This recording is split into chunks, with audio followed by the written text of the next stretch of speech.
We are looking at one of the best athletes in our sport. She can swing the bat as well. She comes from UCLA, and she has always been one of the best two-way players in our sport. And if you doubted that, look at this distance on some of the home runs she hit in the MLBX competition over the weekend as McKinney fouls it away to open up tonight's game. 7-2 win for Oklahoma City yesterday. They had 2 big innings in the game where they scored 3 runs, were helped out by a lot of walks and also some hit by pitches.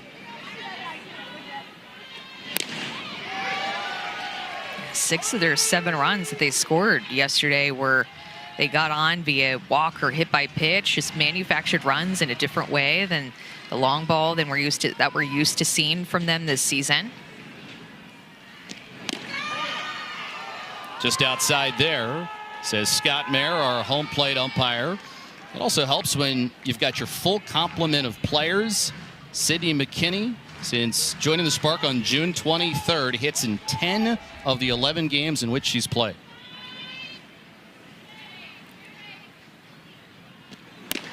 And we were used to seeing Maya Brady as leadoff hitter for the bulk of this season, but making some lineup changes here late in the season, moving her to the 2 spot, Sydney Romero down to the 3 spot with a chance to drive in more runs as they've been driving in a lot of RBIs this season.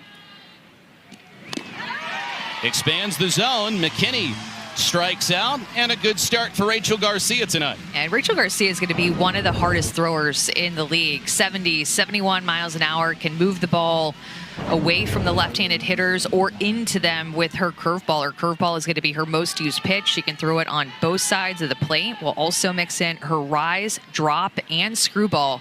The drop ball that she throws is an off-speed pitch, and it is just devastating. It has her highest chase rate. It has her highest whiff rate. That drop ball, despite just throwing it 17% of the time, helps set up her other pitches that have a ton of speed and velo behind it.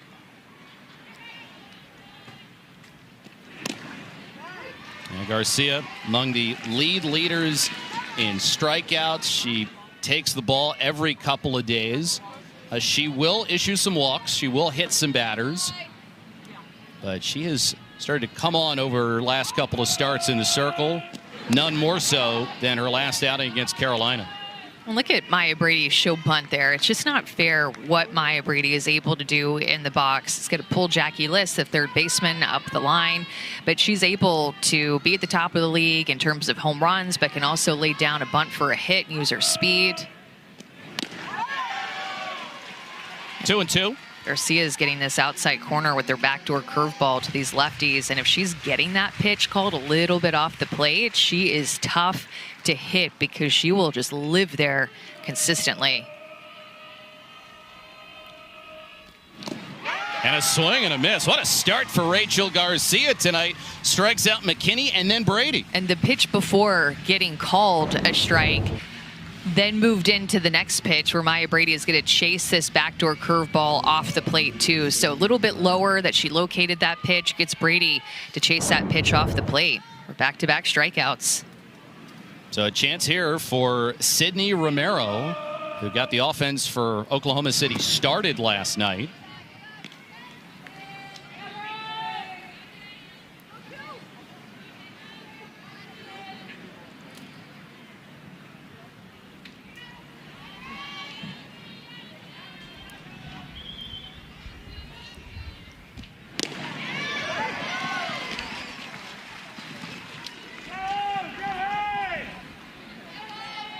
And we welcome everybody who is joining us after watching NBA Summer League action here from the Dell Diamond in Round Rock, Texas. Jeff Arnold, Amanda Scarborough, and Maria Trivalpiece with you. It is the final game at home for the Texas Volts, while Oklahoma City is trying to keep its playoff hopes alive and earn a brief 2-game sweep as they coming off a 7-2 win yesterday.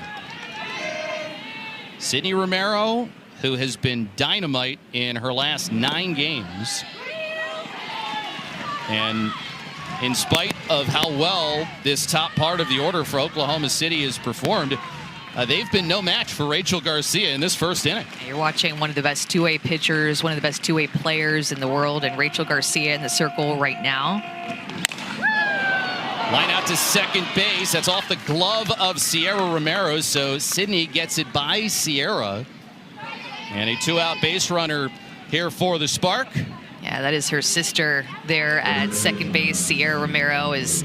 Sydney Romero has just been hitting the ball with high exit velocity this season. I mean, everything off of her bat, even a ground ball like that, is just tough to handle. 76 miles an hour off the bat. That's a high exit velocity pitch sport. Yeah, especially with that pitch being on the outside part of the plate and being able to send it the other way. So now it comes to Delaney Wiz.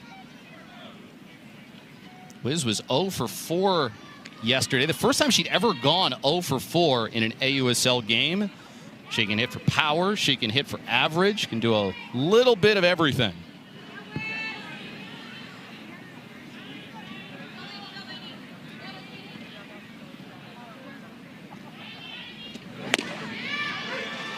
Oh, and 2. The strike zone, Rachel Garcia is getting off the edges. Maddie Penta is going to be the starter for the Spark on the other side. And I'm wondering if she's taking notes or her hitters are communicating to her what they've seen at the top of the order already in this game. 2 strikes against Wiz, and it's yanked foul. And I think what also helps, too, Rachel Garcia has talked about the relationship she's got with Deja Mulipola, who's doing the catching. And you know how good Mulipola is. If there are ways to infiltrate the larger strike zone, she will certainly do it. A couple of veterans in this battery for the Volts. Mulipola, longtime friend and catcher of Garcia.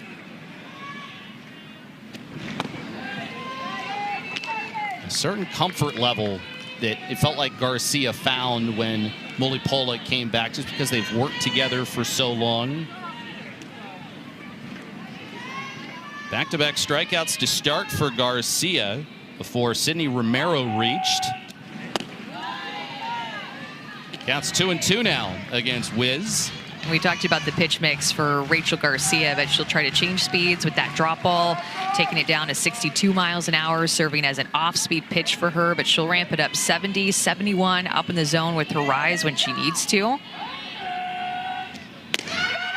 Strike 3 called. 3 strikeouts in the inning for Rachel Garcia against some of the tough. That was so cool to see. Here's the Volt starting lineup presented by Rawlings. Jackie Liss, her season has basically been made by the last 3 games that she's played in. She had another homer yesterday and has driven in 5 runs while she's played a good third base too. And so the Volts, they're going to be facing off against Maddie Penta, who starts Riley Boone off with strike 1. Actually, this is a big start for Maddie Penta. This consistently feels now like a must-win game every time the Spark enter a game. So Jalen Ford took the ball last night through a complete game in a must-win situation. Now they hand it off to Maddie Penta, who is throwing better as this season has gone on. When she got back to the United States after competing in the Japan Diamond League, where she came to the season a little bit late, along with Jalen Ford on her pitching staff.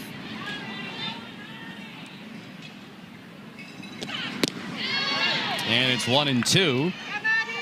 Here's Riley Boone, who's had quite a year for the Texas Volt. She is a volt of energy both at the plate, in the field, as well as in the dugout. Somebody who really is good at keeping her team loose. Patty Gasso at Oklahoma named her the chaos coordinator at OU, where she won 4 national championships there and was a part of that big senior class that was just maybe the best to ever do it. But chaos coordinator, that you strike me as a chaos coordinator, Jeff. I'm a low-key chaos coordinator. Lined into right field. There's a base hit for Riley Boone. How did she go up and get that? The way that she has been performing offensively has been something so special. She plays such a good defense, too, in the outfield, covers a lot of ground, has a great arm. But look at her. Get her barrel up to that pitch. Are you kidding me? It's like at her helmet. Rise ball out of the hand of Maddie Penta, and Riley Boone says, okay, I'll 2 strikes, swing at this, and shorten up and get on top of it somehow. Yeah, she didn't have a hit in her previous 2 games, which is really strange to say because of how she can showcase some power, but also is a great short game. Coffee fouls this away. Yeah, Riley Boone has been fun to watch this year. Coffee has gotten it going over the last couple of games. Both seeing if that maybe tonight they can take the lead first after Oklahoma City got ahead early an evening ago. 1-1 here against Coffee. Yeah, the Volts are out of the playoff race, but they've been playing their best ball of the season as of late. They swept the Blaze right here at Dell Diamond just a few days ago in a 3-game series and played okay last night, but just overall you can tell that this Volts team has gotten better as the season has gone on and played more free maybe now that their playoff hopes are going to be no longer for this season, but just really coming together here at the end of the season. Yeah, there's something to be said for playing spoiler, and that's what the Texas Volts are going to try and do. Maddie Penta, what can she do in the circle? She's trying to follow off the great performance from Jalen Ford, and that guy's got a souvenir and a cool glove too.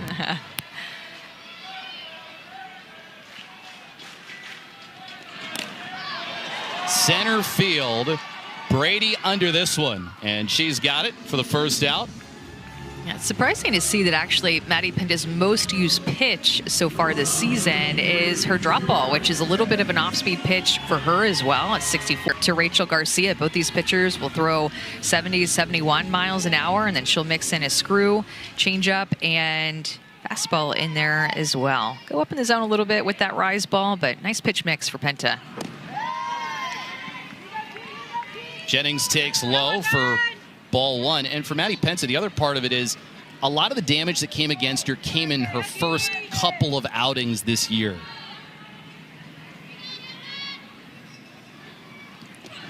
Yeah, I think she's best when she's mixing speeds, which is just so interesting because now that she didn't do that in her college career at Auburn, where one of the years she was there, she was SEC Pitcher of the Year, but she just was more so known for being a hard thrower, very overpowering in her college career. And you can tell that she spent a lot of time developing her off-speed pitch, her changeup, and that off-speed drop that we talked about. And really, that's been the key to her success in these better starts and appearances that she's had as she's gotten better since she came back from Japan.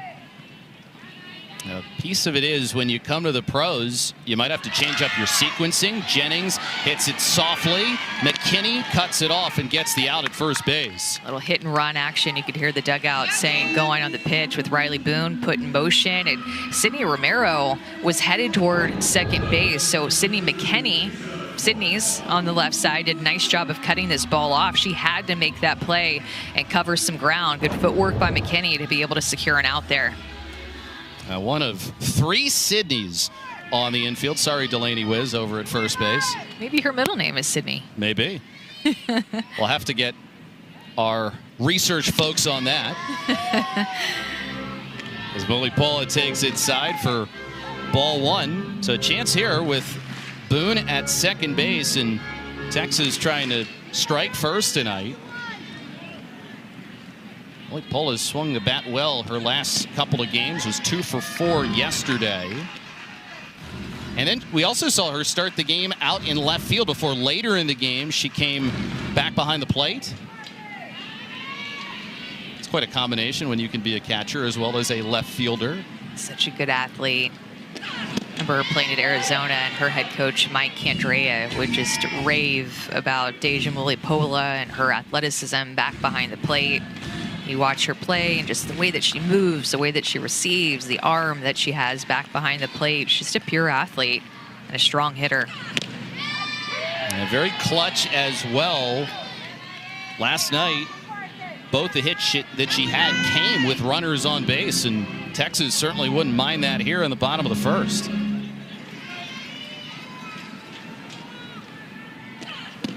Swing and a miss. Molly Pola is a strikeout victim, so Boone with a base hit to start off the inning, but then Penta gets 3 straight. No score after 1. Scored 6 themselves, and that had been a quiet, cold Blaze offense, but put up a little fight there. But Bandits able to hold off, and Utah and Chicago will officially be going to College Station. We have 1 spot left, and we need to see who's going to be the top seed, second seed, and third seed. I think Oklahoma City, they're hoping it might be them. They're going to need to win, and they're also going to need to get some help in order for that to happen. Yeah, the Bandits after that long winning streak that they had recently. They get in tonight, and we were looking at this earlier today. For the Blaze, it was a week ago. They were a game and a half out of a playoff spot, but in the AUSL, with the length of the season, how fortunes can change. Lost 7 in a row, including today's game. Just went on a complete skid, had several walk-offs against him. So many close games, too. Another 1-run loss for the Blaze. Many of those games are won or decided by 1 or 2 runs. Feel for them. Man, what a turn in events for the Blaze. 2 strikes here against Amari Harper. Strike 3 called.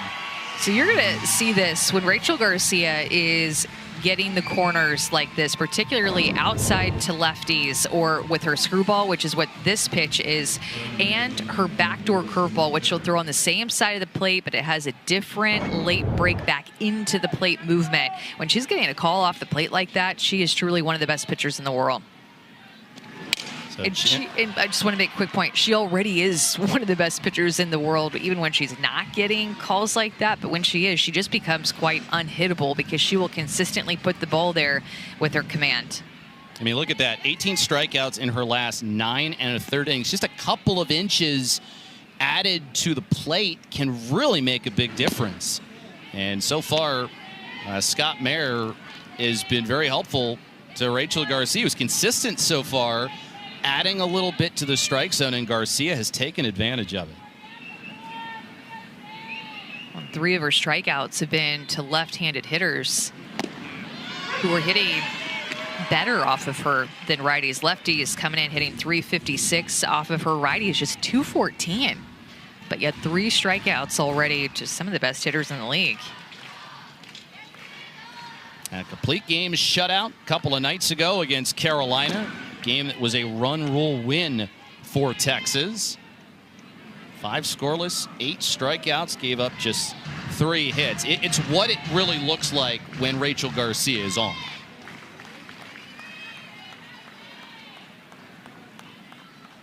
Two and 2 here against Sherrill. And a swing and a miss. Throw down to first base to complete the strikeout. Well, that's 5 outs for Rachel Garcia, all via the K.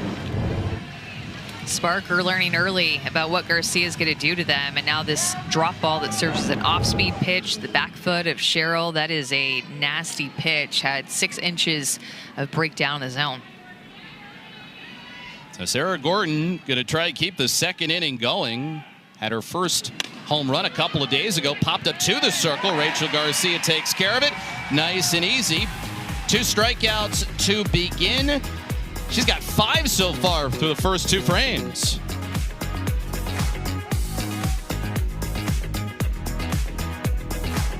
Seeing her at the plate in that right-handed batter's box is doing her thing, but one of the most respected players in the league. It's crazy it's all coming to an end. Yeah, and nice that you have both Melissa and Sophia who are able to take this in. This is a special night for the Romero family. How neat is it, like her last home game, she's just happens to be playing against her sister. You know, what are the odds of that happening? That was not planned in advance. You know, she just announced her retirement, what, about a week ago, 2 weeks ago? So this is just a recent thing that she announced, but feeling like it's her time to hang up her cleats. Sometimes the softball gods can be kind, though, in how they bring everybody together for a night like this. And one of the things that Sydney Romero said earlier today in an Instagram post, just how cool it has been to watch her sister's entire softball life, going back to when she was a kid and now getting to the point right now, which is, you said, Amanda, has become one of the most respected players in the softball world. Now 2 and 2 against Jackie Liss, who's been red hot.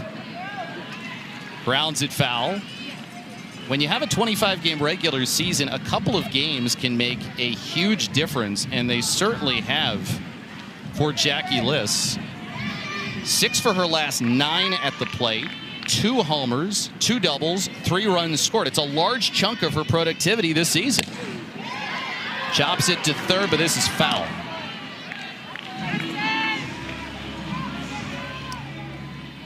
Yeah, Jackie Liss has such quick hands, and I think that she's figured out this strike zone in her rookie season, trusted those hands more, allowed pitches to travel deeper, and recognize good pitches to swing at, not chase, what she needs to attack. Up the middle, Romero throws on the move and gets Liss at first base. Not an easy play, but well done by Sydney Romero. That was a nice play.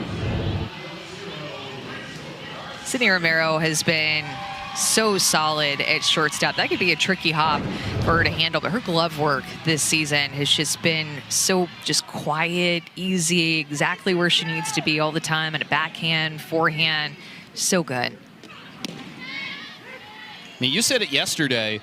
She's gotten so much attention, Sydney Romero, because of how she's hit the ball, because she's in that MVP conversation, but she's played flawless defense out there. Just committed 2 errors at shortstop, which anytime you see a number like that, it is always tough to do because the amount of balls that are being hit to you at that shortstop position. This Spark defense overall has the best fielding percentage in the league. They've only committed 8 errors the whole season.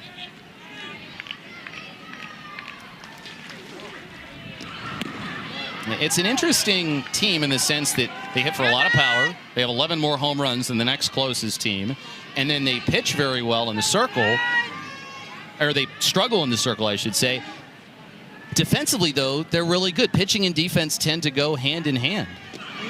That's why these last few games have been so important for their playoff chances and their playoff hopes, and trying to work their way up the standings in these final games, because their starting pitchers have been going deeper into games and giving them better performances. Strike 3 called. Garcia rung up.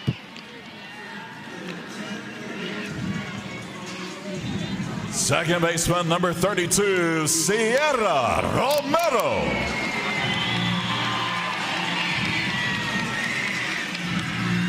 Special moment for Sierra Romero as she is introduced. Right, her final home game. And you know, Sierra Romero, a lot of her hits this year have been home runs. So it'd kind of be cool to see her get one more, at least in front of the home crowd. Definitely. Her one a couple nights ago was pretty special, just knowing she was going to be retiring, and that could be her last one. I mean, what she was able to do at Michigan in her college career was embodied with home runs. And I mean, she even hit 11 grand slams when she was at Michigan. She's had so much pop in her bat. Certainly one of the best players in Big Ten history, that is for sure. Undoubtedly. Yeah, you see what she did at Michigan. 4-time All-American, Big Ten Player of the Year, Softball Player of the Year. A lot of hardware at home. Yeah, you know, Michigan was the first team to the east of the Mississippi to win a national championship, and that happened in 2005. And Michigan was, I mean, that's a huge national championship led by Jenny Ritter, and then Sierra Romero came along, and there was this almost resurgence of Michigan being back into the Women's College World Series, with her being such a big part of that offensively and with her leadership. And you think about Michigan softball and you think about Sierra Romero. She's one of those players, intimidating presence when she's on the field, but so willing to share all the knowledge that she's gleaned over many years in the game. And I like that she's starting at second base today. That was her position that she played or has spent the most time at, I should say, this year in this final season of hers. Finding herself a lot at first base, but I like in this final home game, they put her at second base, her sweet spot. Yeah, Ricky Woodard saying about putting her over at first base, the head coach of the Volts, just her hands are so good, you can move her wherever you want on the infield. Strike 3 called. And so Penta gets the punch out. She has K'd 3 through her first 2. You know, it means a lot to our family. It certainly does. You have another family member right here in Sophia. You got to watch both of them growing up. Sierra closing out her career at the end of this year. What is the biggest piece of advice Sierra has given you about softball or life? Yeah, it's a good question. I mean, A through Z, I've learned so much from them. And I know that's another saying, but I truly mean it.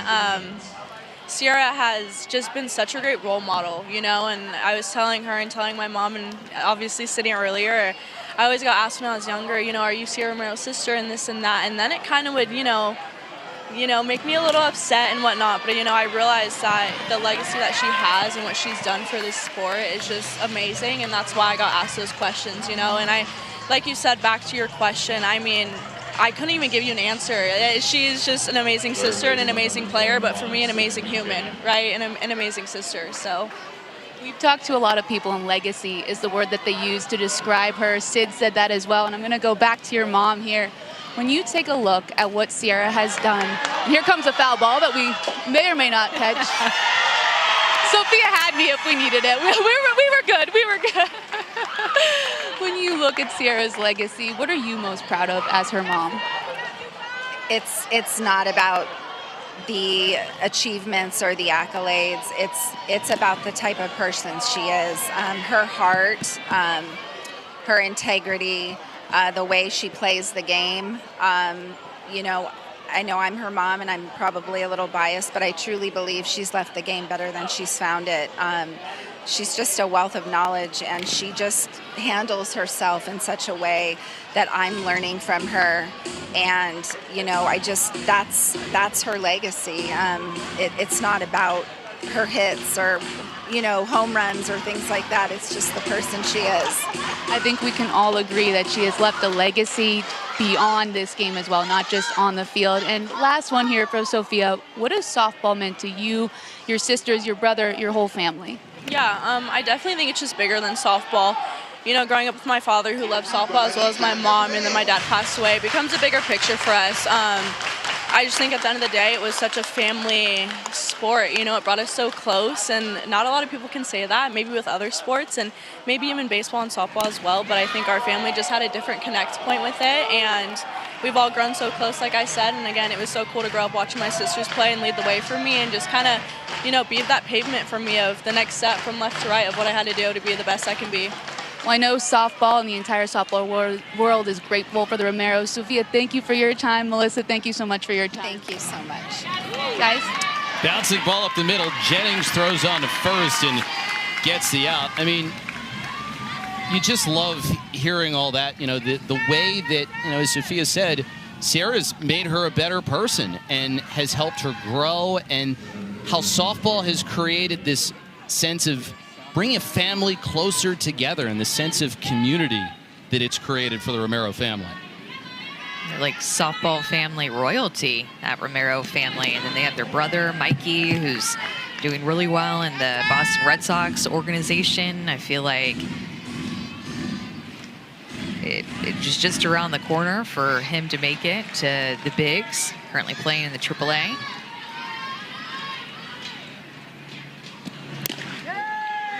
And it's really cool when you're in Mikey's shoes, because you already have a little bit of a roadmap for how it's supposed to be done, how you go about your business every day, how good of a teammate are you, and just understanding all the little things that have probably helped him become a much better pro player.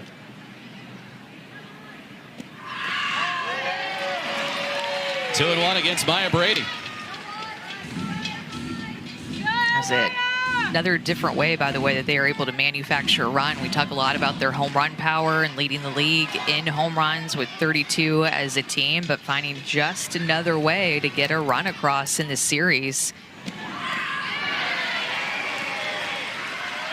It just makes so much of the home run ball. I mean, the spark of a home run, at least one in 14 out of the 21 games that they have played. 11, they've got multiple home runs. Last night, though, the walks, the hit by pitches, and some Volt's mistakes helped fuel the fire for them. And there's a hit by pitch as Garcia ends up losing Maya Brady. That always hurts when you have a hitter like Brady, you get to 2 strikes and not able to put them away.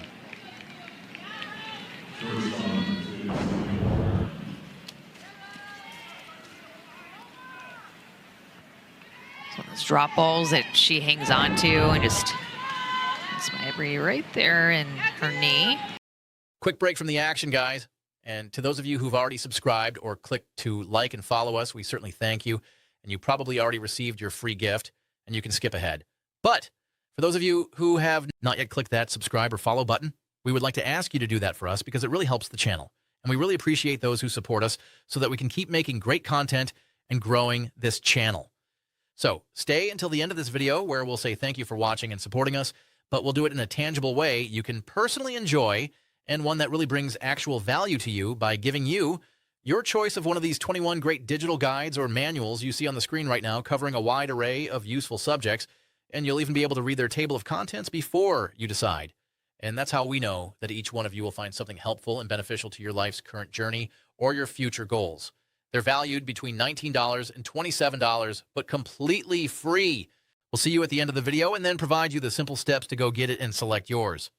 Now back to the action, folks. No strikeouts this inning for Rachel Garcia, which she had 5 through the first 2 innings. So you can tell Spark already making some adjustments, having a better approach. Bubba Nichols-Camarena set the tone for this inning. He was her former teammate of Rachel Garcia at UCLA. Coming up, swinging early in the count. Exactly what she wanted. Sydney Romero up at the plate now. Just like Maya Brady, she can do damage with one swing.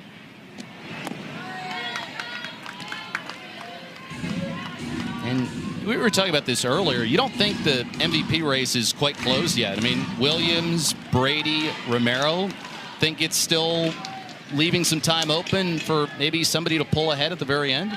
It's going to come down to the very end. Sammy Williams for the Chicago Bandits has had just a tremendous season, a breakout season for her. Plays third base for the Bandits to the top of the order.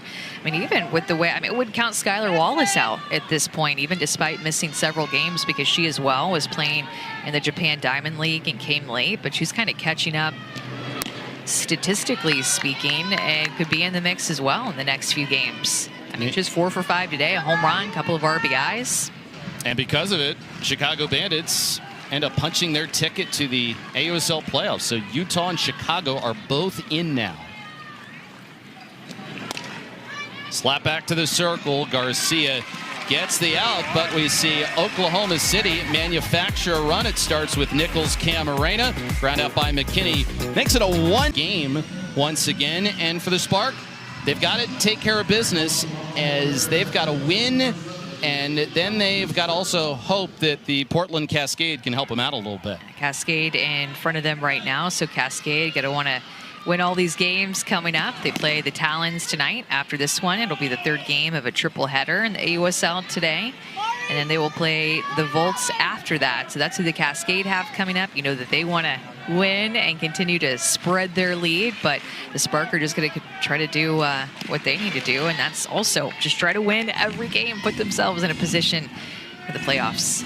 And for the Cascade, the remaining games that they're going to have left come against Utah, and then they're going to face off against Texas as well. So all Spark can do is continue to pitch well in the circle, which they have done over the last couple of games.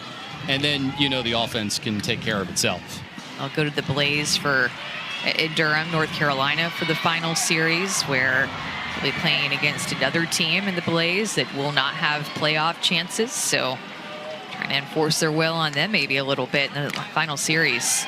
Stewart Hunter grounds it right back to Penta off her glove. And it's going to roll into no man's land, so there's an infield single for Kelsey Stewart Hunter. 2nd hit for Texas. Maddie Penta is kicking herself for that not being a 1-3 put out. That will go down likely as a hit, but in her mind it's going to be an error. One hopper just does not see it into her glove. Maybe her mask even got in the way a little bit when that ball was coming back to her, but just did not read it well. And the leadoff hitter gets on.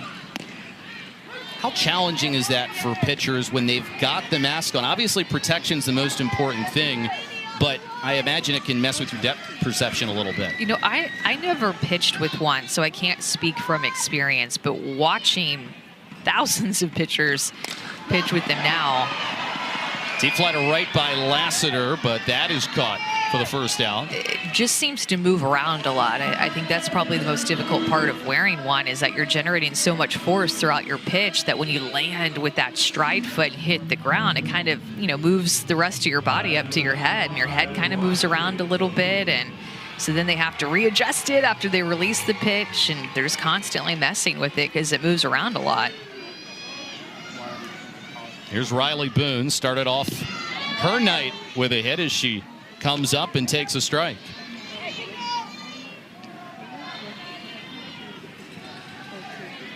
Riley Boone also has built a great relationship with Ricky Woodard, the head coach of Texas, and with Ricky and the relationship she has with Riley Boone, they just connect on a different level. They approach the game the same way, and as Ricky was saying earlier this year, they think a lot alike. There's Ricky Woodard right there. Been a longtime coach at Texas State and has just done such a good job with that program. I remember, you know, it was called Southwest Texas before it was changed to Texas State. I remember my dad went to Southwest Texas and he's an alum there, and I'd go to camps there and know Ricky Woodard whenever I was in high school. So known her for a long time, and she's just done such a good job with that Texas State program. And love the fact that she's now getting a chance to coach in the AUSL. She coached with her general manager, Kat Osterman, at Texas State. So they know each other very well. And then she got hired as the head coach for the Volts. 14 conference titles at Texas State. Penta has no play. Yeah, that's a tough thing with Riley Boone.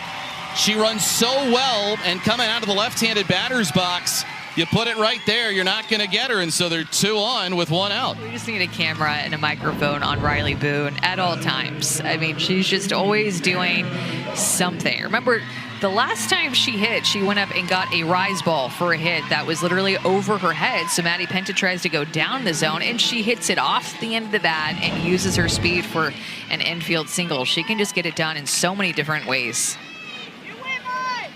Danica Coffey flied out her first time up.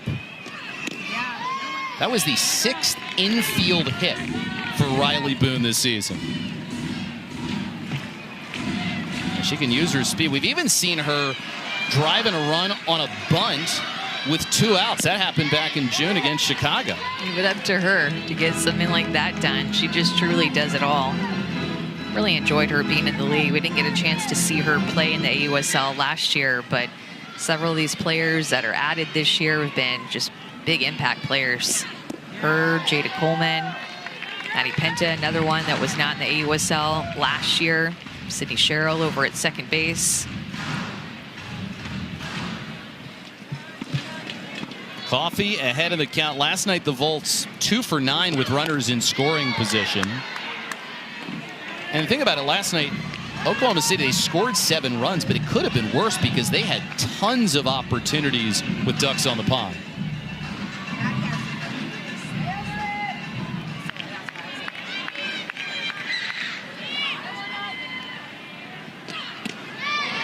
Inside. So the count is run full against Danica Coffey. And you're playing with a little bit of fire right now. 3-2. Third base is open, but you've got Tiare Jennings awaiting on deck, who's tied for the home run lead on the team. Slapped out to the right side. It'll be a tough play. What a play, though, by Sherrill with a glove flip. You had to do that to get the runner at first base. Nifty defense there by Sydney Sherrill. They had to have that out, too. And it's the only way for her to make this play with the speed of Danica Coffey was with the glove flip. And that is so hard to have control of a glove flip like that, but you have a certain touch to it, a certain feel. I mean, Sydney Sherrill could not have played that any better. And like we said, that was a must-have out for the Spark defense. There's going to be a visit in the circle before Tiare Jennings comes up to the plate. Jennings 5 for her last 13 at the plate. 3 of those hits for extra bases, and it includes 1 home run. Talking things over, I mean, you got Mulipola right behind. First base is open. So the reality is, even with the open base, you're not in a spot where, you know, if you decide to put Jennings on, Mulipola might make you pay 1 hitter later. Yeah, this is definitely a pick your poison situation here for the Spark, and Courtney Oliver Elkins out there talking to Gordon and Penta about how they want to approach this. And one thing, just carefully, that's how you would approach it. I mean, Tiare Jennings with 5 home runs in the season. Mulipola Just trying to find that first one, but she has it in her bat. Another power hitter on deck. It's not going to be easy to get this final out. And Jennings comes in tied for the team home run lead, along with Aaliyah Binford, who's not in the lineup again tonight. Jennings hasn't slept very much of late, but she's playing on a lot of adrenaline right now. She was a stadium captain in Kansas City for the World Cup match on Saturday. Had a flight delayed, ended up going to Philadelphia for the MLBX competition, comes back, and then the next day ends up hitting a home run. And I don't know if you know this, because I just didn't, because I'm not a big soccer World Cup fan. Being a stadium captain is a big deal. You deliver the game ball. There is one person that does that, and it was Tiare Jennings in Kansas City on Saturday. Ground ball, third base. McKinney stays down, gets the out. So for Penta, some really good situational pitching. She has to deal with a couple runners on base. No damage done, and it's 1-0. Oh, she was out there. Has been helped out by a bigger strike zone tonight by Scott Mayer, but home plate umpire has been very consistent. So it'll be Delaney Wiz to start things off in the 4th inning. The Spark getting their lone run in the last inning. A single in air and left by Goodwin, and then eventually a sac bunt and a ground ball out. It allowed for OKC to jump on top. It's probably going to be the type of night, too, where any help from the Volts defense like that for this Spark team, they're going to take it. I mean, with the way that she is pitching in this game and has been pitching over her last 3 or 4 appearances, I mean, she's just tough to score off of right now. So that error by Jaden Goodwin was critical for that run to come across for the Spark. And you have seen a lot of Volts players, both pitching-wise as well as position player-wise, play better at the very end of the season, so you get a little bit of something going for next year.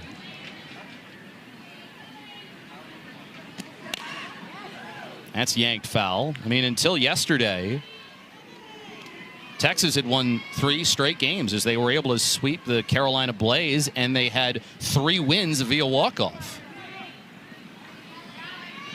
Playing with a little fight here at the end of the season. I'm sure Ricky Woodard loves to see it. She is a fighter in her own right. Fair ball. Past the dive of Liss. This is going to get down the line. Takes a tough carom in the corner. Wiz turning second, and they're going to say the ball hit out of play. And so Wiz is going to be told to stay at second base on the automatic double. I've seen a couple of hits like this in this series that are just hanging down the line. Sticking with that inside pitch, sneaking it past Jackie Liss right down the line, and then it goes into that area where Jane Goodwin throws her hands up and turns in just to a double. No chance for a triple there for Wiz. It's the first hit that Wiz has gotten in this series. A couple of leadoff hits for the Spark by former Bruins off of Rachel Garcia. Led to a run in the 3rd inning because of that error that we talked about with Jaden Goodwin. But big opportunity for the Spark here to get that lead off immediately into scoring position to have multiple chances to put more runs on the board. Harper runs up but takes 2 balls and no strikes. Yeah, there's Amari Harper.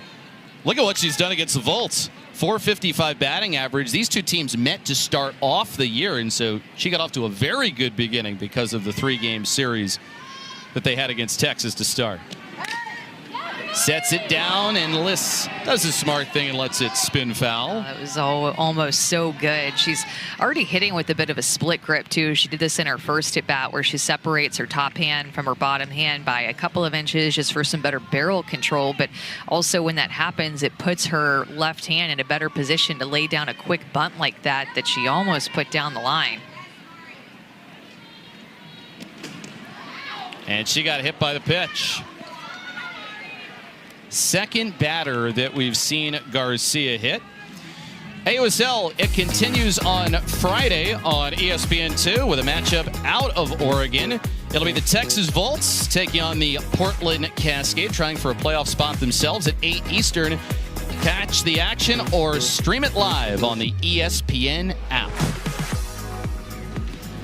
Portland Field Stadium, beautiful. The atmosphere, the fans. Ball hit Harper, and it was totally inside the batter's box, and Harper is entitled to the batter's box, and so Ricky Woodard comes out, gets an explanation, but it's going to be runners at first and second with nobody out.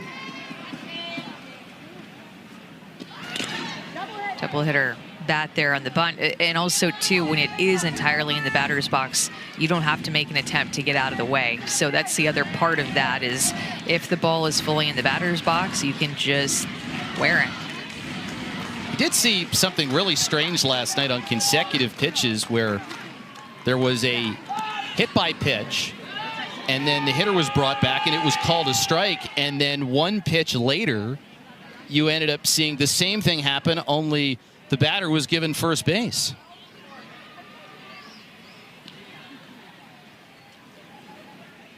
Garcia at 60 pitches right now. Bunt is set down. Here comes Liss. Hits the runner in the back. So she's safe at first base. Wiz is going to come down and score, and Oklahoma City's got a 2-0 lead now. And now Ricky Woodard, I'm assuming, will come out and ask for batter-runner interference potential here if they want to discuss it with Scott Mayer and the other two umpires. So let's see if this look is going to help answer it for us. I think that could be overturned. That might be interference against Sherrill. Running inside the lane.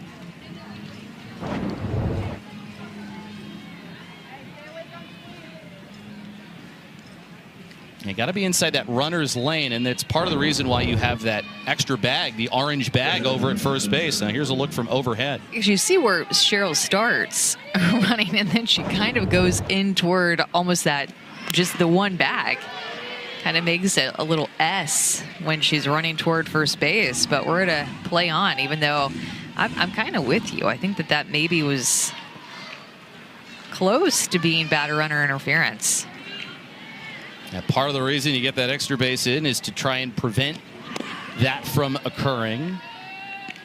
But I do want to point out one thing, is that she just laid down a bunt on a Rachel Garcia rise ball. And that is not easy to do, because in that bunt situation, a pitcher oftentimes will want to throw more up in the zone, trying to get the batter to pop the bunt up.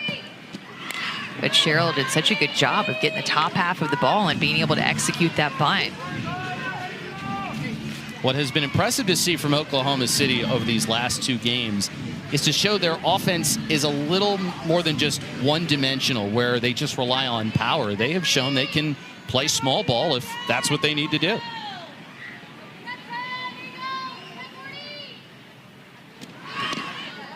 Nice block there by Mulipola. 2-2.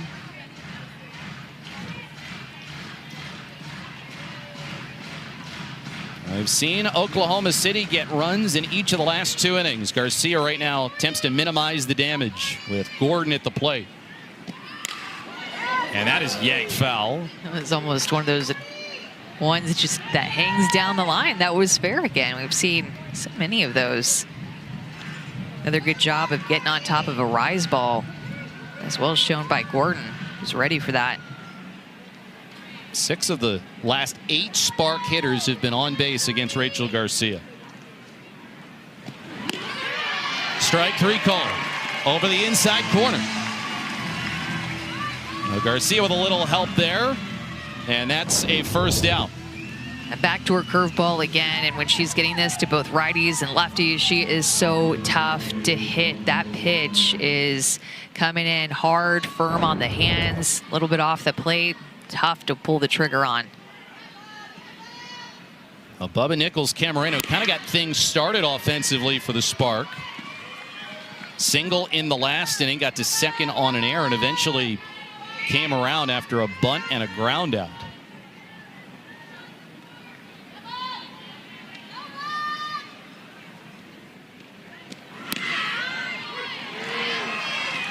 0-2. We talked about this before, but Righty is just a tougher matchup against Rachel Garcia. They hit 140 points lower than the lefties against her coming into this game. Nichols Camarena hits it to shortstop. Jennings the second one, and that's a double play for the Texas Volts. Really needed that one badly. And it was on a platter for Tiare Jennings. And tonight her final home game here in Texas. Hearing her teammates talk about her like that, they didn't have to do that. Like nobody said, hey, you have to say something about Sierra Romero right here into this camera in the dugout. Like they wanted to do that because of the impact that she's made on them. And that's the thing. She, as her mom said earlier on, she's leaving the game better than she's found it. Your legacy can be looked at in a couple of ways. You can look at the trophies that she's won, and she's won many, but also the players that she's helped, the young players that she's mentored, and the fact that she's contributed to the next generation of softball and making sure the game is going to be better for them.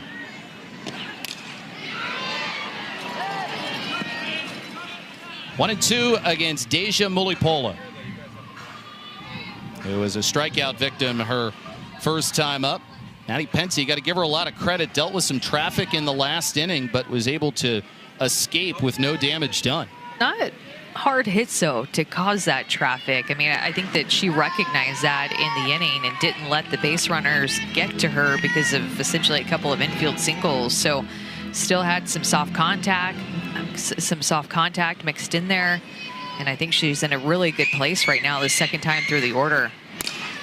Fly ball, deep center field. Brady back, jumps up and out of here. A home run for Mulipola on a line out. And so now here comes Texas.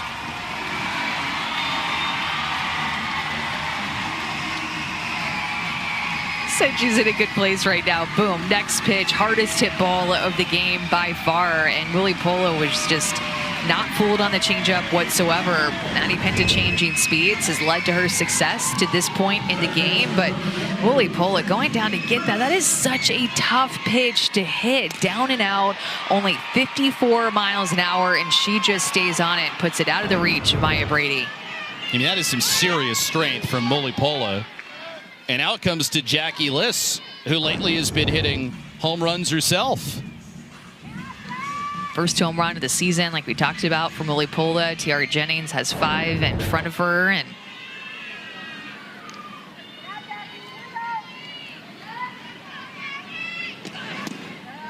we send it down to Maria. She's with Deja Mulipola.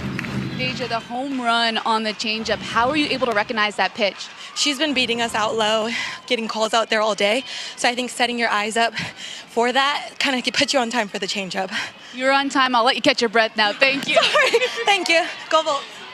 The plate coverage with that swing was so impressive, just down in her legs. I mean, she is so strong. That swing, that was not an easy pitch to do that on. What an unbelievable swing by Mulipola.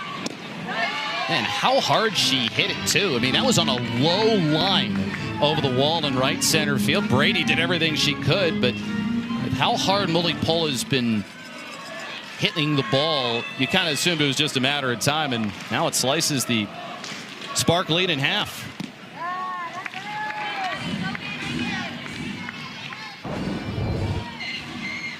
Just a thing of beauty.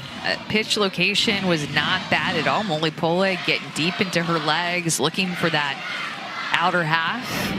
She told Maria. And now it's going to be all about how Maddie Penta can recover after that home run. We talked about her being able to recover after some traffic in the third inning and work out of that jam, but may feel different after the hardest hit ball off of her. And I think that Courtney Oliver Elkins, realizing the same thing, going to come out and talk to her. And it's a bullpen for Oklahoma City that is pretty fresh if at some point the Spark need to go there, just because they have gotten back-to-back complete games. Ford was tremendous yesterday, and in general over the last 3 games, Oklahoma City pitching has helped support their offense. They've just looked a little sharper. They've been commanding the zone. Jalen Ford had such a good outing last night. It's like Maya Johnson is warming up in the bullpen, the rookie out of Belmont. Such a great story, mid-major player who has come on and been one of the leaders of the pitching staff for Oklahoma City. Now let's see if Penta can find a way to minimize the damage. She is facing Rachel Garcia, though, and you have got to be very careful about where you spot it up to her, one of the best two-way players in all of softball. Well, we talked about how the Spark have hit the most home runs, but they've also given up the most home runs.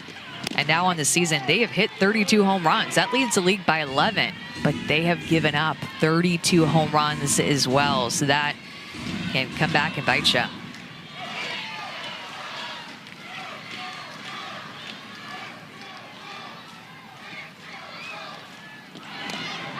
Garcia decides to bunt there, and that's foul 0-2.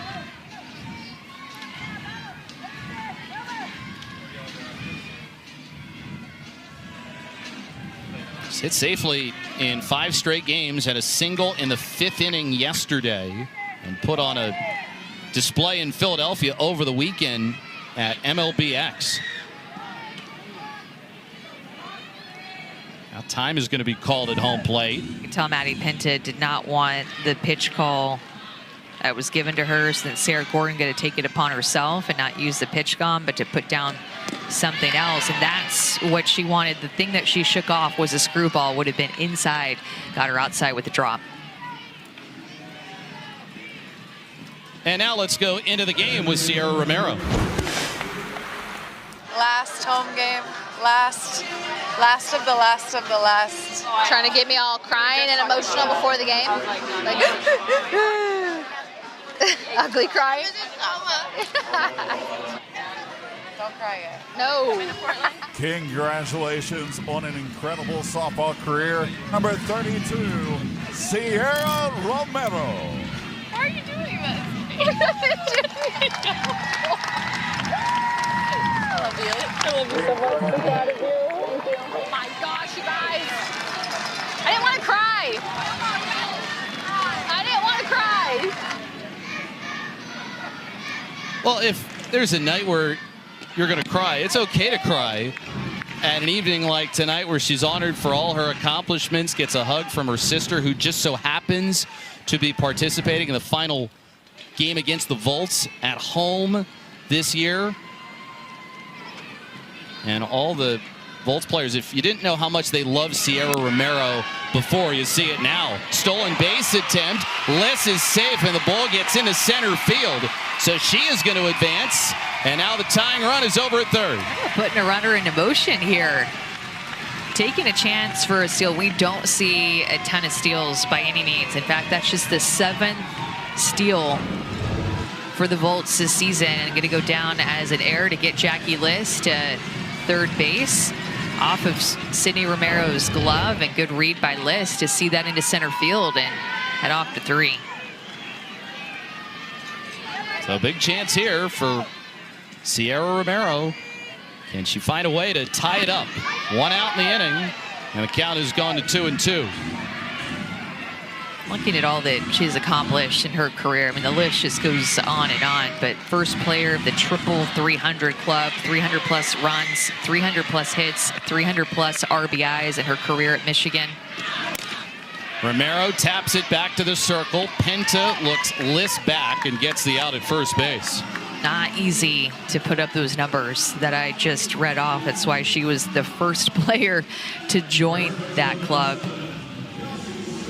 Just an offensive juggernaut, able to produce all throughout her career. It's been a great teammate, too.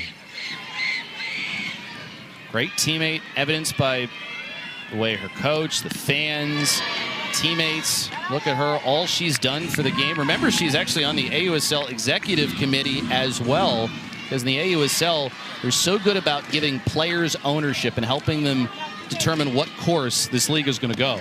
The Player Executive Committee, and she's been a big part of that. She has a big voice in this league and in this sport. I don't think she would have it any other way. Kelsey Stewart-Hunter, she got a single earlier on. She shows bunt here and takes from Penta 2-1. This is going to be big if Penta can work out of this jam. And how about the Volts just answering right back? There were back-to-back innings that the Spark put a run on the board, and the Volts just needed to find a way to answer. They did that with the Mulipola home run right away and just have a chance for more. Up and in. Stewart-Hunter, great hitters count here, 3-1. And then you've got Jayla Lassiter awaiting on deck.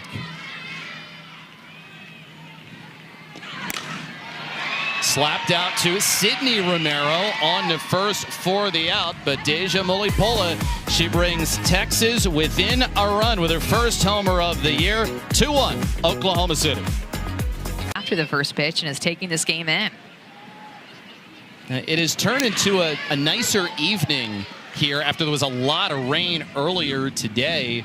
I mean, you saw rain into the early to mid-afternoon, but things have cleared up. And what is the final Volts home game of the year? Vince Young also seeing if the Volts can stage a comeback against Oklahoma City and see if they can play a little bit of spoiler with Ricky Woodard's team trying to disrupt what has been a good run of play for the Spark, who've won 5 of their last 7.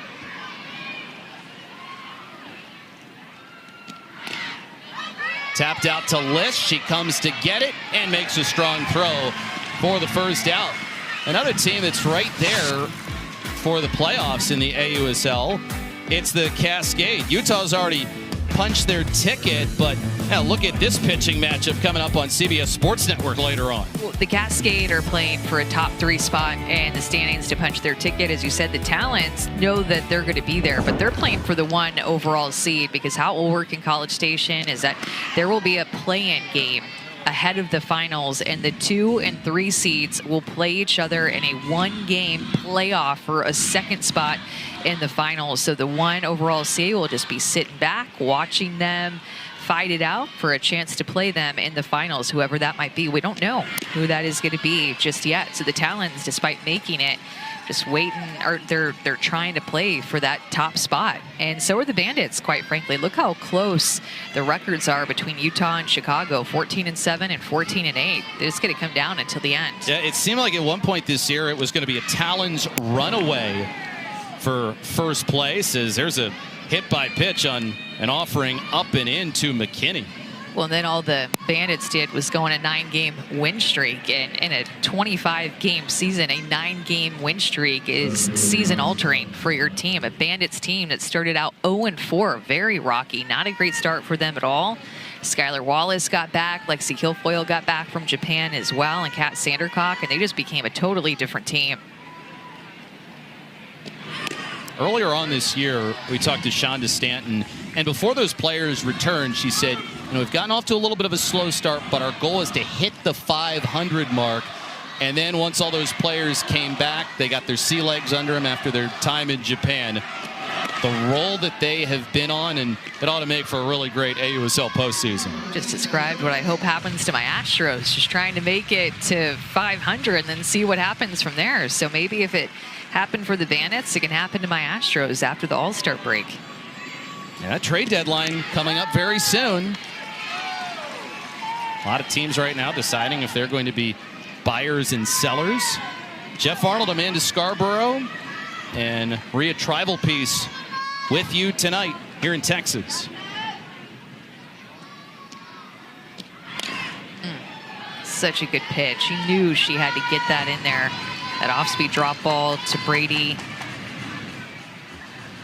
Hit her with the pitch the last at bat, and that was on that drop ball as well. So trying to find that confidence, knowing that she needs to go back inside, not scared to go back inside with this, and this 2-strike count to Brady. She's done a good job of working both sides of the plate. You know, we saw her working the outside part of the plate to Brady, and she got that strikeout of her in the first inning. Brady has a hit in all but 2 of the 23 career games she's played in the AUSL. And she'll take there 2-2. You could tell that her and Sydney Romero, who is on deck, just put in the work in the offseason, came ready to play from game number 1. Maya Brady set the tone for this offense. Strike 3 called. Maya Brady gets rung up. And we said when Rachel Garcia is getting this outside corner, especially to lefties, she really becomes unhittable. Screwball in the outside corner. She can move that ball both ways on the outside corner to lefties, gets the call. And 2 times that Rachel Garcia has struck out Maya Brady. That does not happen very often. Pitches inside to Sydney Romero for ball 1.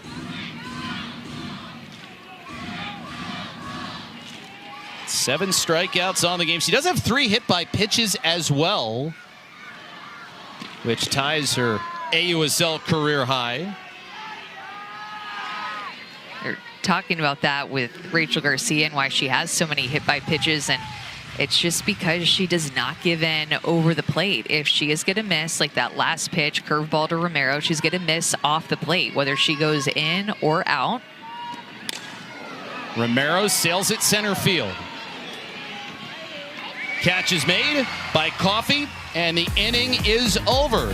So Garcia, a playoff spot, and Texas, who is out of it, trying to play spoiler. But yeah, much different kind of game than last night when Oklahoma City cruised to a 7-2 win. It's a close one. We've had so many close ones recently in this league. Out to left, and the catch is made by Nichols Camarena.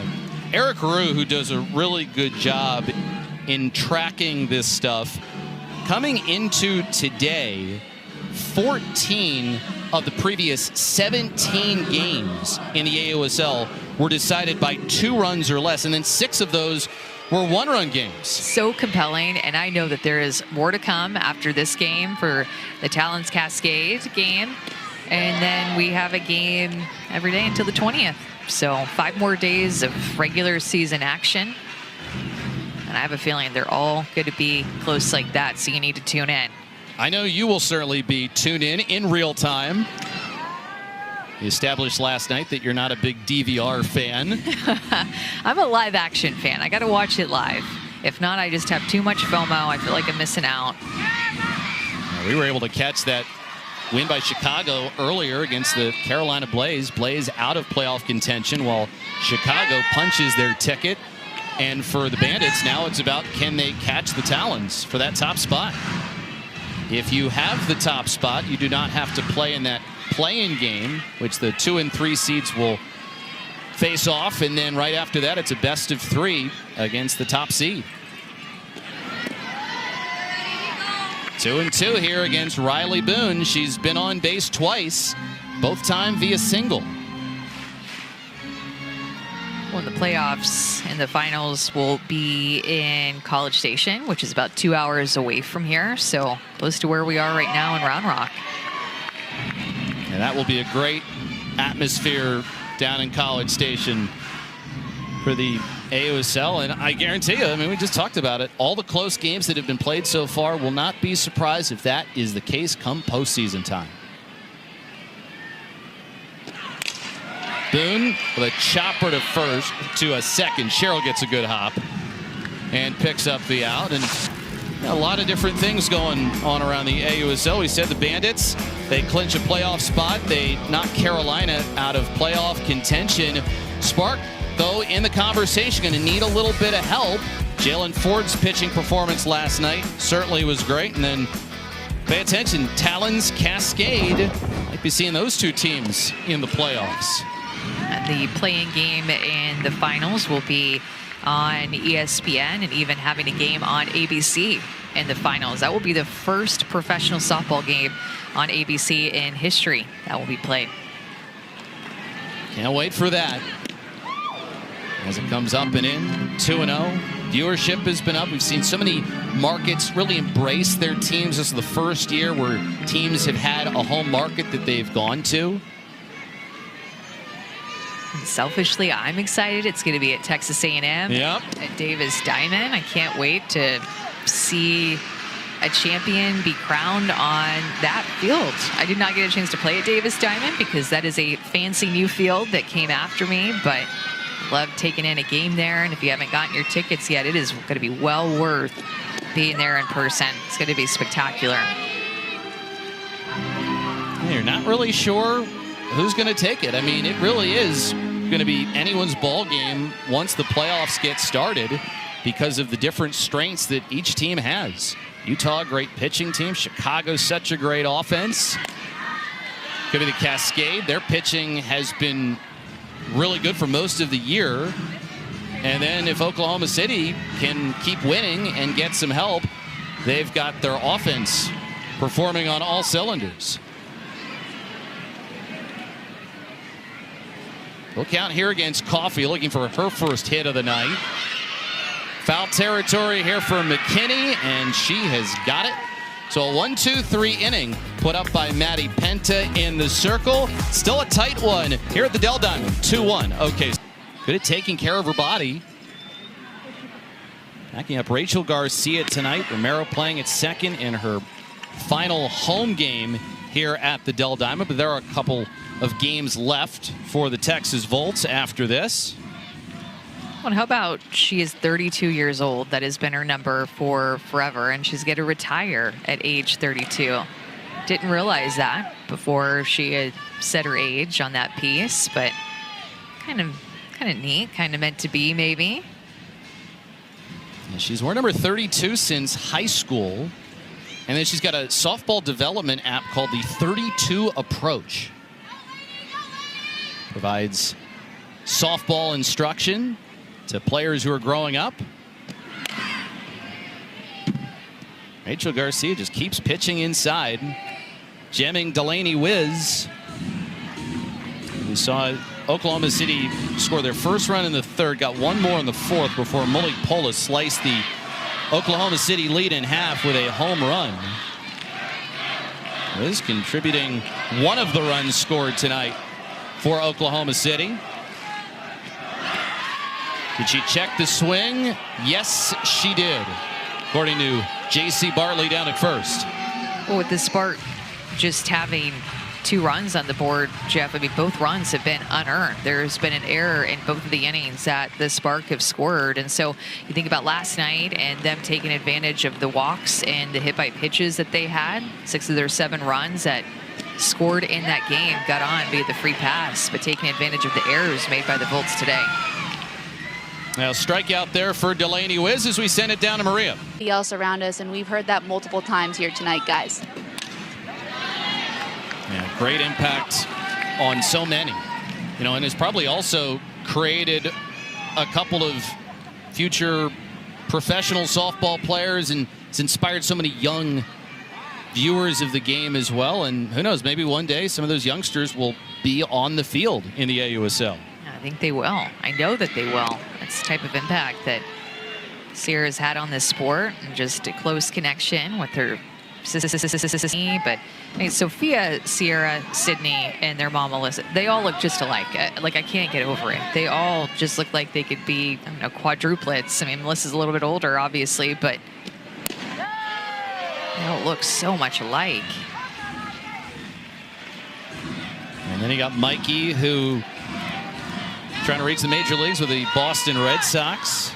Follow his sisters, who've reached the top level of softball here in the AUSL. Harper punches this one foul. It remains 1-2. We were talking about Sydney, and how about the fact that she coached Amari Harper at Oregon? Seen that a couple of different times in this league. Aubrey Leach coaching at Tennessee, now playing with Carlin Pickens, who's a rookie, and Amari Harper being a rookie on this team, playing with Sydney Romero. It's cool to see all the different coaches who head off to a college program and they have an opportunity to teach the game, and then they go out on the field and sometimes they're reunited or they're playing against somebody that was under their tutelage. Harper works the count full.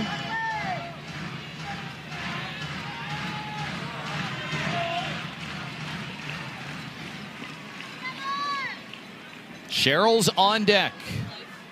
3-2 pitch coming from Garcia. Off the fist, drops that one into right. Boone's going to throw to first, not in time. Now, she came up throwing. You knew that Riley Boone, the look in her eye, was going to try and nab Harper at first, but no such luck. Look at that little smile on her face. Again, Miss Chaos Coordinator herself, just doing it in a variety of different ways, charging hard on this ball, thinking that she was going to get Amari Harper, maybe not going hard down the line. Sometimes you'll see that play. 9-3 put out is what it would go down as, and that was kind of a close one. Cheryl reached last time on an air. Center field. Coffee back. She's got it. Second out of the inning. That was actually Lassiter who's out in center field.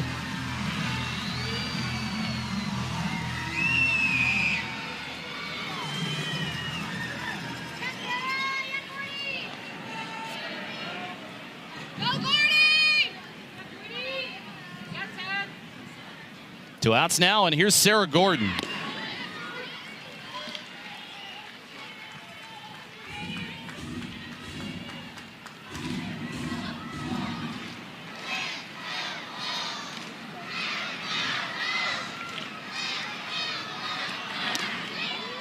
Garcia just misses there. Counts even at 1-1.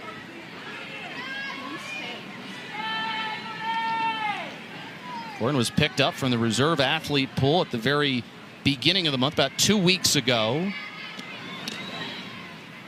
Saw her first action with a spark on July 4th. Former ACC Freshman of the Year.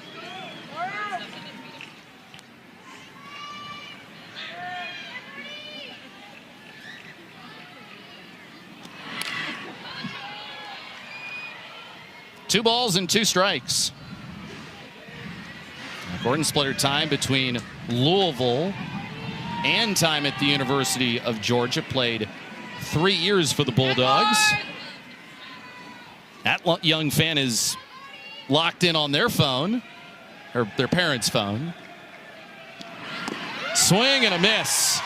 Gordon goes fishing, and Garcia picks up her latest strikeout. Love you some Peanut. Oh, she's the sweetest girl, and couldn't make it the drive down to Texas. Peanut can't get on a plane to be here, but she got to see Jackie compete against the Chicago Bandits. That was a shorter drive for Peanut, but I just love the fact that it seemed like Jackie List got determined at the plate in her senior year at Texas Tech once maybe Peanut was in the mix of something that she could get if she hit 10 home runs, because I mean, she hit 44 home runs at Southern Illinois, and then she transferred to Texas Tech for her senior year, and maybe a little bit of a slow start. The power department, Peanut enters the chat, and boom, all of a sudden Jackie List has 10 home runs and she has a new puppy.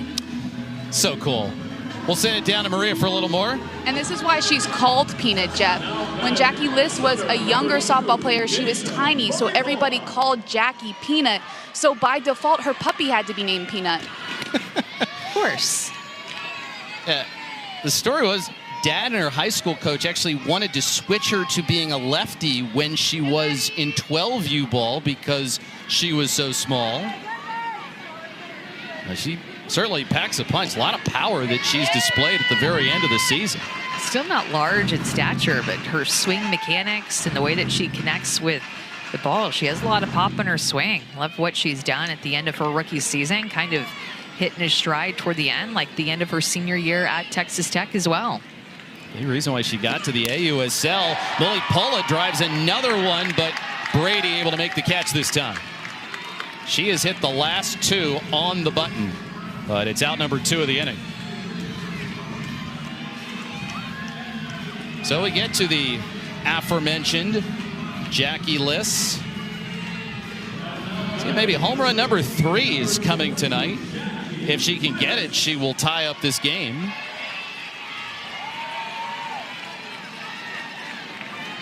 Homer in her last 2 games. A lot of great moments coming for List, and you know, very much like Oklahoma City for the Texas Volts, that's how they get the majority of their runs, via the home run, with Texas and Chicago, the 2 teams that trail Oklahoma City. That's why this inning is so important for Maddie Penta. She's gotten a couple of quick outs. It went right at Tiari Jennings, went right at Deja Mulipola. 2 quick outs, the home run hitters that are in this Volts lineup.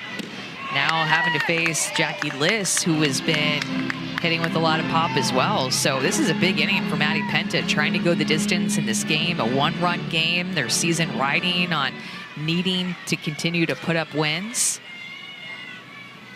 The 3rd straight complete game for the Spark. If they're able to get it done, it's the longest string of complete games since the Utah Talons had 4 straight complete games back in June. And I think these are the types of appearances they thought that they would get from veterans like Elena Vaughter, Jalen Ford, and Maddie Penta. Slow starts for them. All 3 of those pitchers came late to the season because of their playing career in the Japan Diamond League. There's Jalen Ford, who threw the complete game last night, the lefty.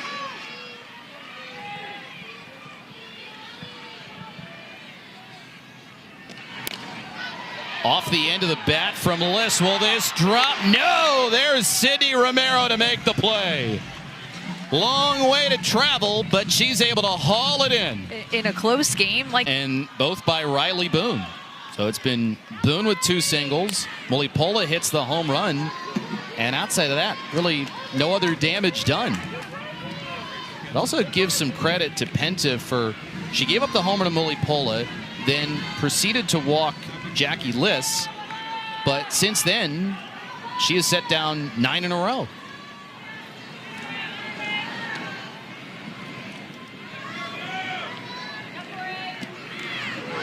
And Garcia, that is the 4th batter that she has hit in this game. Gets Nichols Camarena, who heads down to first. Well, a lot of AUSL action coming up, and make sure you check out tonight, Utah Talons against the Portland Cascade on CBS Sports Network. And then you've got the Bandits and the Blaze. Really tight one played today. Bandits getting their ticket to the playoffs. And then on Thursday, MLB Network, another game between the Talons and the Cascade. Let's go. Doubleheader tomorrow night. I will be off day for me. I'm excited. Off day for you as well, right? Yep. So I'm excited to watch a doubleheader tomorrow night.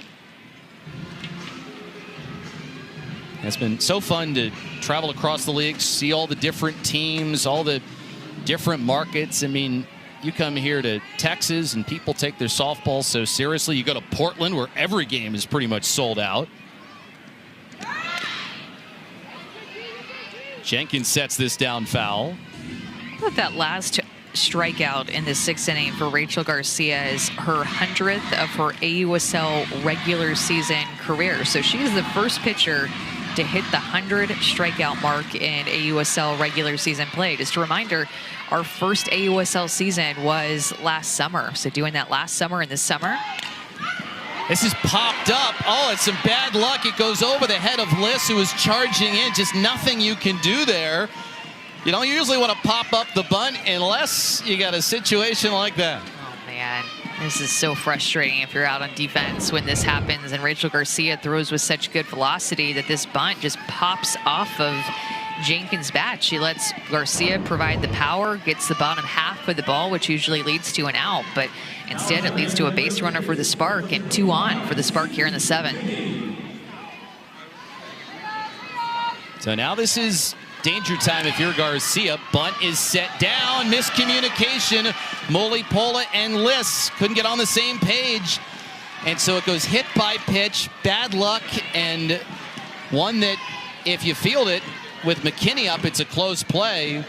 But just unfortunate there. Loaded bases, and you got to deal with Maya Brady. Look at just good execution here by the Spark in this inning, which we've been talking about. Mulipola wanting Liss to take it. Liss thinking that the veteran Mulipola is going to take it. Now you have to face Maya Brady with the bases loaded, and all she's done is hit 2 grand slams against this Volts team this season. Well, Garcia, with her 9 strikeouts, she has gotten Maya Brady twice. Just the second time that that has happened in her AUSL career, striking out multiple times in a game. 1-1. 1 grand slam, or two, I beg your pardon, 2 grand slams for Maya Brady. One of them actually came against Texas in the first series these two teams played. But so far, Garcia, she's ahead 1-2.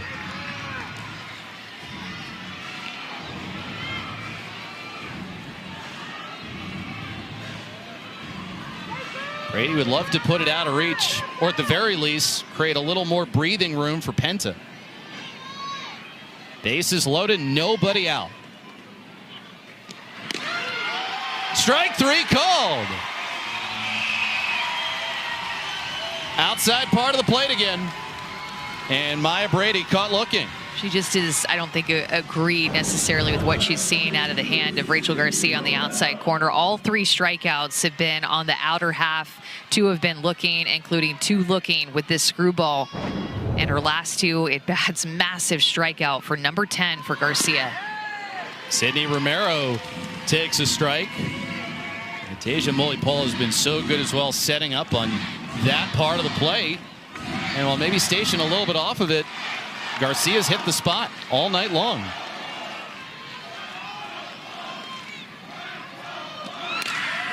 Romero jammed, and it's 0-2. That's what I was talking about with Rachel Garcia. She just doesn't give in. Even with the bases loaded, she's still going to live on the edges, and sure, it might lead to some additional hit by pitches and walks, but she just has the stuff to be able to work out of jams because of her experience, her command off the edges of the plate. She rarely, when you look at the TrackMan and the strike zone to her left, I mean, she just rarely leaves anything out over the heart of the plate. That last swing by Sid Romero, all kinds of jammed up, but you're just not going to get a lot to hit out of the hand of Rachel Garcia, and one that you can easily get your barrel to. This be some serious pitching if she can find her way out of this. First 3 reaching in the inning to load up the bases. The 0-2 to Romero.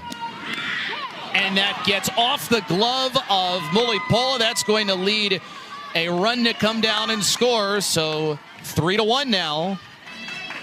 Another mistake, defensive mistake, that's going to lead to an error for the Spark. All 3 of their runs have not necessarily been earned with a hit with runners in scoring position, but a couple of errors, and now a wild pitch or a pass ball over the head of Tasia Mulipola. It's going to go down as an earned run, but it's a gift, the Spark, with that mistake. Mulipola is so good behind the plate. Not able to snare that one from Garcia. And there, Rachel Garcia misses outside. 2-2 to Sydney Romero. Has really stepped it up in the power department this year. 7 home runs, and there's a couple of the family, Melissa and Sophia. Here to watch both Sierra and Sydney compete against each other for one final time. I think they moved spots. An earlier spot when Maria was talking to them more in the stands. Now they're out in left field, sitting in a different area of the field, taking it in. Garcia with her 3-2. And Romero will see another one.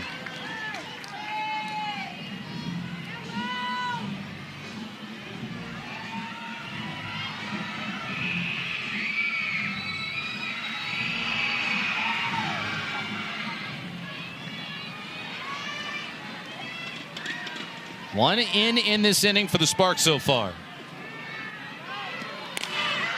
Fly ball to deep left field. Back goes Goodwin, and it is gone. Sydney Romero with her 8th home run, and that might be her biggest one yet. Extends the lead as mom and sister cheering in the stands, and Romero makes it a 4-run inning now for Oklahoma City. That is big, and I'm wondering if Melissa down there in left field is going to get the ball. It just went over that left field wall. That is the swing that the Spark needed in this game. Maddie Penta has done such a good job keeping it close. The Spark lead the league in home runs, and Sydney Romero now also at the top of the league in home runs, tied with her own teammate Maya Brady and Megan Grant as well. Boom. That is one of the few pitches that Rachel Garcia has left a ball on the plate, and Sid Romero took advantage of it when she got it. High pop. Mulipola coming back, has no play.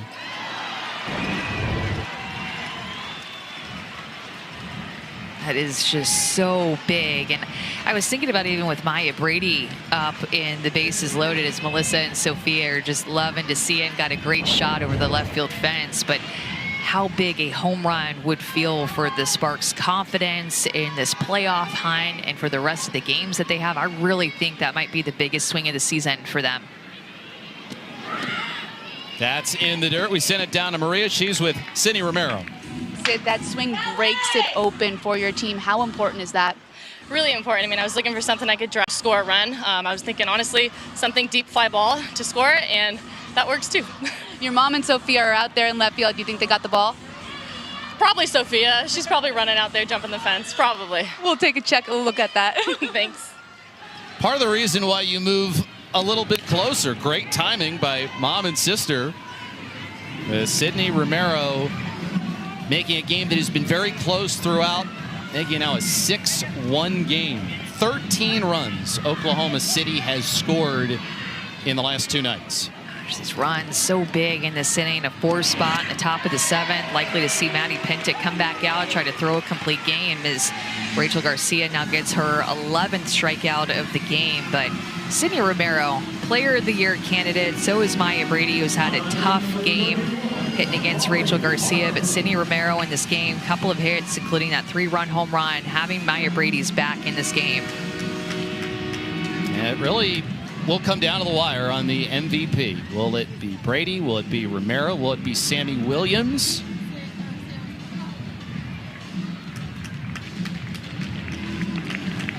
And a special moment for Sierra Romero. A chance to hug her teammates. And for one final time here in Texas, say so long.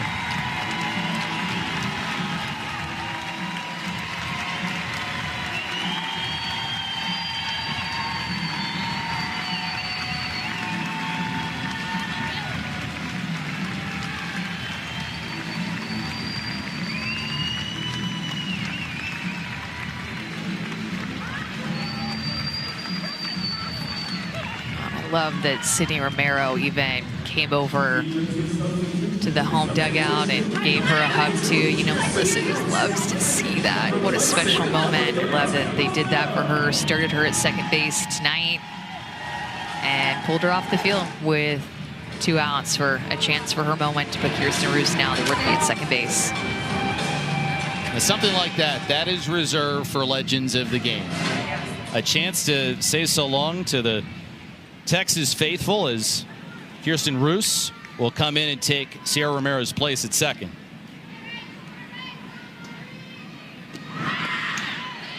There's a swing and a miss. A player that has had such a big impact at college level, at the pro level, and Sierra Romero is setting things up for the AUSL players of today and tomorrow.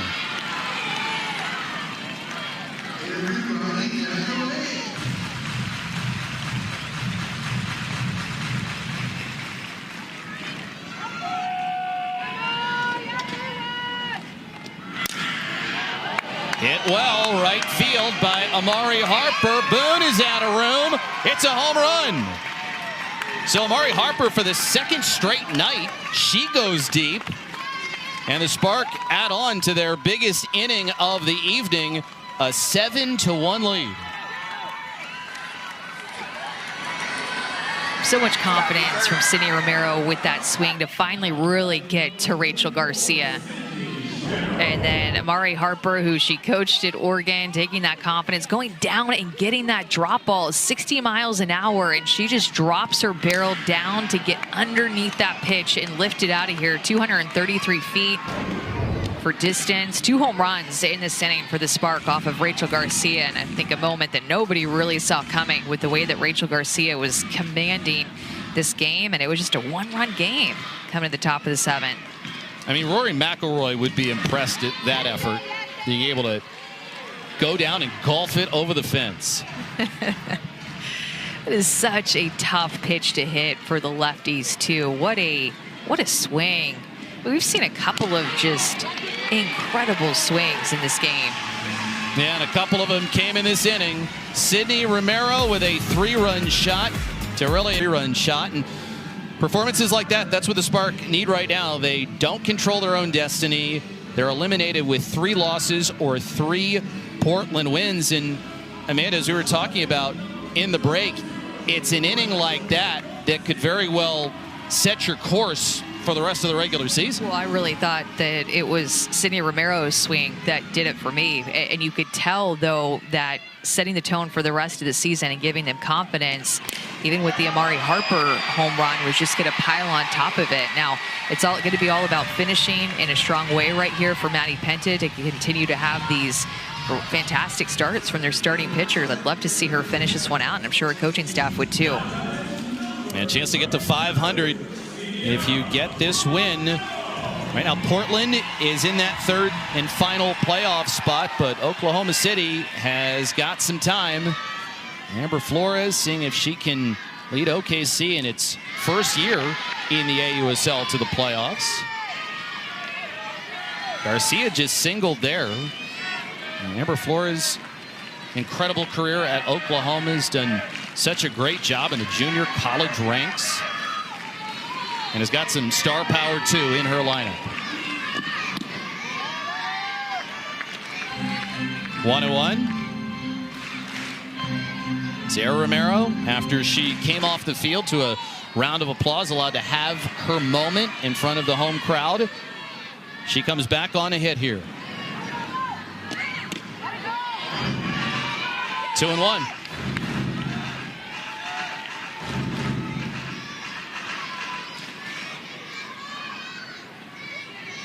Six hits this year, 3 of them home runs. Penta gets the call over the outside.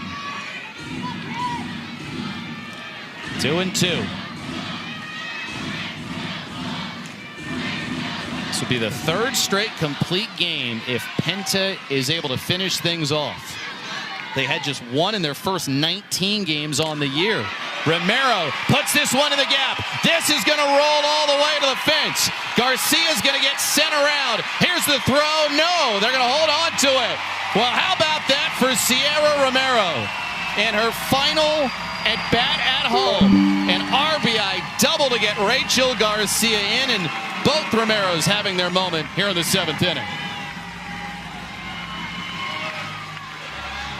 Things we love to see is this right here, her final home game, getting an RBI late in this game, getting another at bat. Mom, Melissa loving it. What a 7th inning for the Romeros. The Romero sisters in the 7th inning alone have 4 RBIs combined.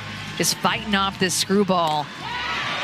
2-strike hit given up by Maddie Penta, just not in enough.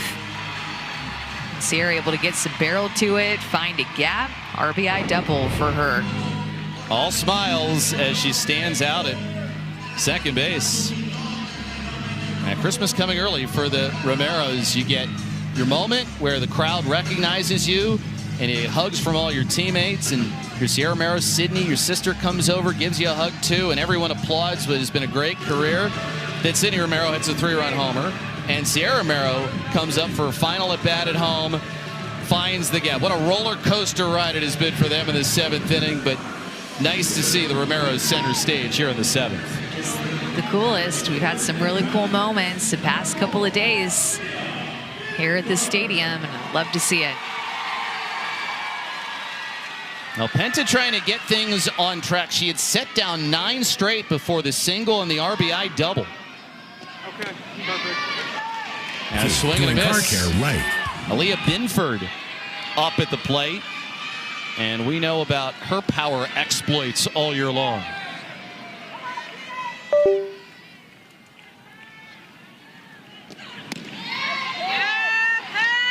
Oh, 0-2 the count.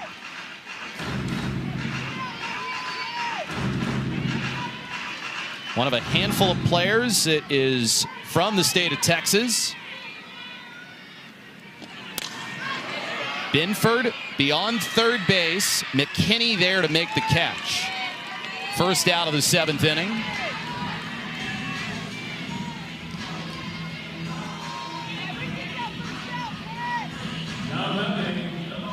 119 pitches for Penta.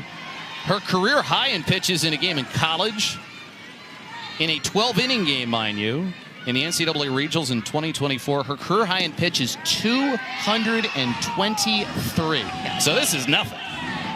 That went late into the night, and I believe that game was against UCF, whose head coach is Cindy Ball-Malone, the head coach of the Talons this season.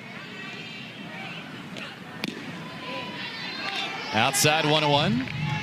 That was, oh my gosh, that was a brawl. Sarah Willis was the pitcher she was pitching against in that one. I mean, I think that game was finishing at like 1 a.m. Like, we're talking late, I think, after some weather delays. There's a swing and a miss. 1-2. It's one of the things I just love about softball compared to baseball is how you have a pitcher who's going Becker strong. and Woolery in the infield. It's a battery of Fouts throwing to Charlize Palacios. A flare out to second, and Cheryl Most recent start for Montana was in Oklahoma City on Sunday. So cool. She went the distance, but only with 6 innings because she came up on the losing end. All right, guys, thank you so much again for watching and supporting the channel. For those subscribers who have already seen and made the move to receive your free gift for liking and subscribing to support our channel, feel free to click to skip and begin watching the next great video. And so to get the free gift that we mentioned it to you, which is your selection of one of these 21 fantastic digital guides or manuals shown on the screen. And I have personally reviewed several of them just to get an idea of whether they are quality or just fluff. And I tell you guys, they really have gone the distance and made each of them relevant, useful, valuable information on all these different subjects, and some of them are nearly 35 pages long and packed with truths, proven, tested techniques, and advice. And you will see for yourself that $19 to $27 really is a fair value range for the one you will select for free. And so we need you to simply follow these simple steps. Click the like button on this video. If you haven't already done so, make sure the subscribe or follow button is clicked now, or some of you clicked it earlier, that's fine. And then in the comments section, simply type the word GIFT, 4 letters, G-I-F-T. And once you've done that, you can click the link in the bio or description, or you can type the link and go to gift.3z3.me. Oh, that's G-I-F-T dot, the number 3, the letter Z, and the number 3.me. That's gift.3z3.me. And this free gift is being provided today by the sponsor of this video, AIContentCreator.app. And if you click on the link, you'll be taken to the site. And there will be a blue button that is highlighted there for you. And the way it works is very simple. They support our channel and provide for you this free gift when you like, subscribe, or follow and type GIFT in the comments, which helps our channel with the algorithms. And then their hope is that you will see something you like, or you will fall in love with any of their products and services that you see there. And also because they're having a super 80% off promotion right now. Again, no purchase required and no hoops to jump through. Their AI bot will simply verify that you actually did perform the like, the subscribe, or follow to our channel, and that you type the word GIFT in the comments. And if you like anything you see there, they will in turn provide a small commission to us to help support our channel. Thank you again, and we look forward to seeing you at another video on our channel.